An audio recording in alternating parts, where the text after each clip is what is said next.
Всем привет! Сегодня я поделюсь очередным рецептом муссового торта. Очень яркие цвета без добавления красителей. Если вам интересно, смотрите дальше. Первым делом приготовим намилаку из маракуйи. Маракуйю подогреваем, добавляем шоколад, перебиваем блендером. Добавляем молоко, набухший растопленный желатин. В конце добавляем сливки. Все перебиваем блендером пару минут, чтобы образовалась стабильная эмульсия. Переливаем в плоскую тарелку. Чем тоньше будет слой, тем быстрее стабилизируется намилака. Покрываем пищевой пленкой и ставим в холодильник на стабилизацию, примерно на 5-10 часов. В предыдущем видео я показывала, как испечь такой яркий нежный бисквит с добавлением пюре маракуйи. Ссылку оставлю в описании. Как обычно, у бисквита верхнюю эту корочку, пленочку я снимаю, так как она сама по себе отделяется и будет некрасивый разрез у торта, если мы ее оставим.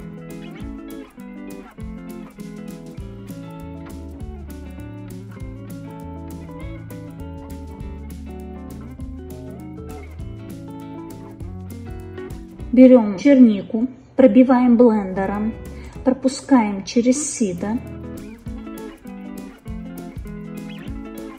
Отмеряем нужное количество пюре черники. Это пюре получается такое, почти как какой-то сок, довольно водянистый.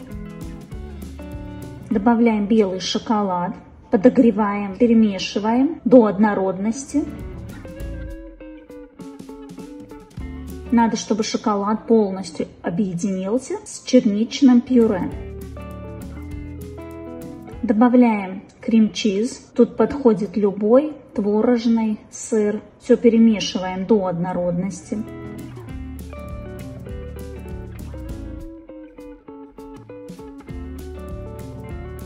Растапливаем заранее набухший желатин. Добавляем к черничному пюре. Потом вводим взбитые сливки. Сливки взбиваем до мягких пиков и объединяем сливки с черничной массой.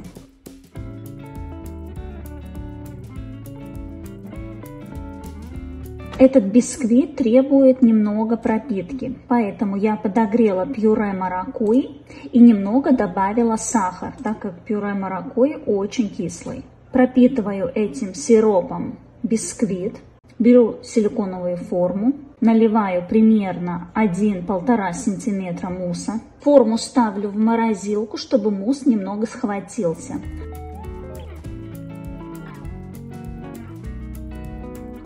Потом кладу бисквит. И так как нижний слой мусса полностью схватился, я вот так вначале по бокам дополняю мусс, чтобы нигде не остались пустоты.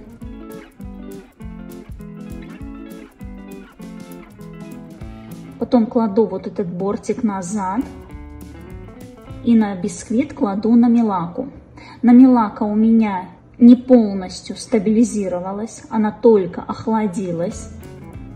Но я не хотела ждать, поэтому вот такую жидкую наливаю на бисквит. Оставила примерно 1,5 см с боков. И поставила в морозилку, чтобы намилака немного схватилась и не доходила до боков формы. Потом достала форму и распределяла мусс вначале по бокам и потом сверху. И поставила второй слой бисквита. Подготовленный торт ставим в морозилку на примерно 10–12 часов. Тут у меня подготовленная нейтральная глазурь. Рецепт я оставлю под видео в описании, но как-нибудь отдельно сниму сам процесс. Чтобы приготовить нейтральную глазурь, нам понадобится вода, сахар, глюкозный сироп, пектин и лимонная кислота или лимонный сок. В ковшик наливаем воду, добавляем сахар, глюкозный сироп, доводим примерно до 40 градусов. Отдельно перемешиваем вторую порцию сахара. с пектином. Сахарный сироп достиг 40 градусов, вводим пектин с сахаром, перемешиваем и доводим массу до кипения. Кипятим примерно 3 минуты и в конце добавляем лимонную кислоту. Прокипятили массу с лимонной кислотой примерно 30 секунд, переливаем в отдельную чашу, покрываем пищевой пленкой и остужаем. Ставим в холодильник на стабилизацию. Далее масса вот такая застывшая, как холодец. Отмеряем нужное количество нейтральной глазури. Добавляем воду 25%. Перемешиваем воду с нейтральной глазурью. Перебиваем блендером по необходимости. По желанию добавляем красители. Подогреваем до 60 градусов и покрываем торт. Торт покрывать надо смотреть, какая температура подходит конкретно для вашего торта. Чем торт больше в диаметре, тем температура немного повыше. Если маленькие пирожные, то температура нейтральной глазури может быть 50 градусов, а если как торт у меня, то лучше использовать 55-60 градусов.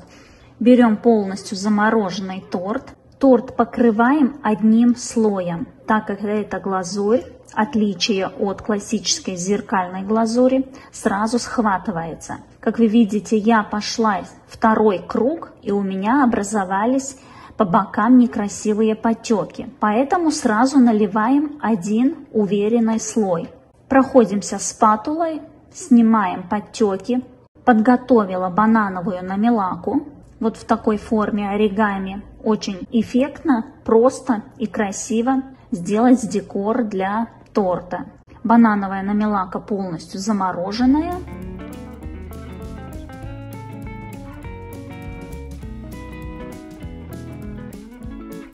Украшаем по необходимости. Я посыпала просто блестками, добавила бусинки и цветочек. Так как сама банановая намилака и сам торт своим цветом уже достаточно полноценный декор.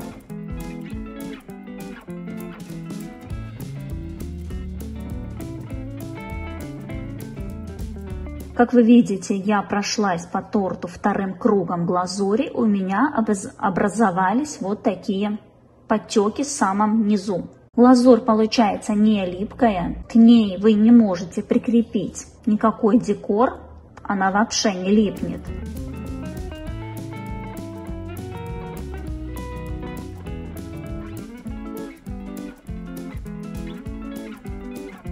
Намилака, она такая кремовая, но стабильная.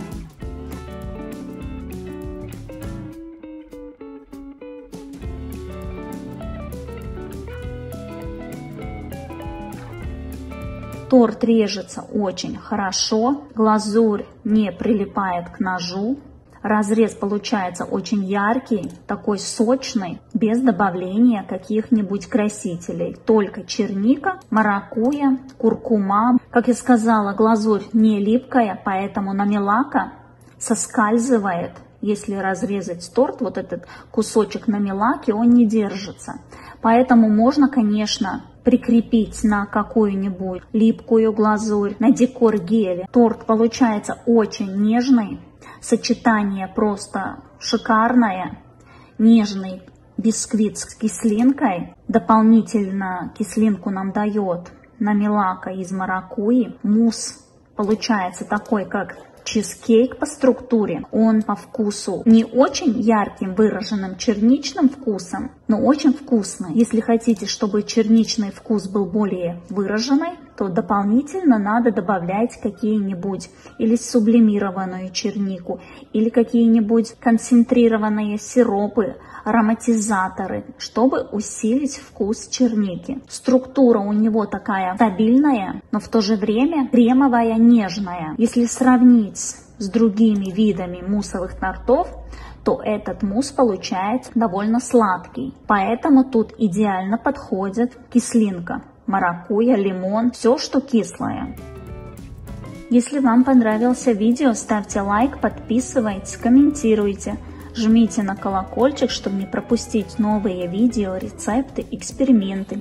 Всем пока!